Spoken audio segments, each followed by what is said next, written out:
This was an empowering decision because it was my decision. Going flat. It's a term you may not have heard of yet, but it's a choice more women with breast cancer are satisfied with making.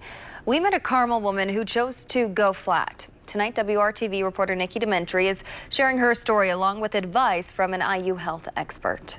My official title is Survivor and Fighter. In October 2019, Gail Fuel was diagnosed with breast cancer. It knocks you out. I mean, it really takes you still. It takes your breath away. Due to radiation complications during another battle with cancer in the 90s, Fuel says she knew breast cancer was coming. I don't think anything really prepares you for hearing the words that you actually do have breast cancer. The Carmel small business owner says she researched her options ahead of time, joined support groups, looked at photos, and found women going flat. Women, in other words, who did not get breast reconstruction surgery after a mastectomy. Everybody has a personal journey in this.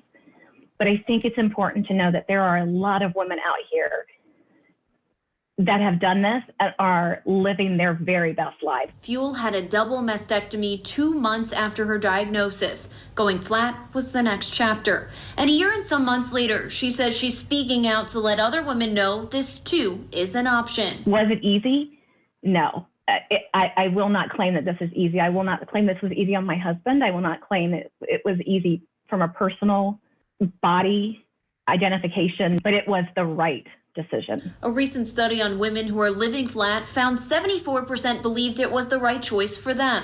The study, spearheaded by researchers at UCLA, also found 22% of those women say they had flat denial, which means the surgeon didn't support it, they didn't know it was an option, or measures were taken in case a patient decided against it. I've been practicing for 10 years and certainly had patients who chose to undergo mastectomy without recon, but I would say we're seeing it more often. We're seeing it in younger patients. Dr. Carla Fisher is Fuel surgeon. From studies, Dr. Fisher says some reasons behind this trend range from not wanting multiple surgeries to a changing body image attitude. One of the things that I've heard from patients with a diagnosis of cancer, in addition to other emotions, is that kind of loss of control. And I think giving a patient options sort of gives them back that sort of choice of my body, what do I want to do? Both Fuel and Fisher agree. It's a personal decision, a decision both say should be made knowing all of the options.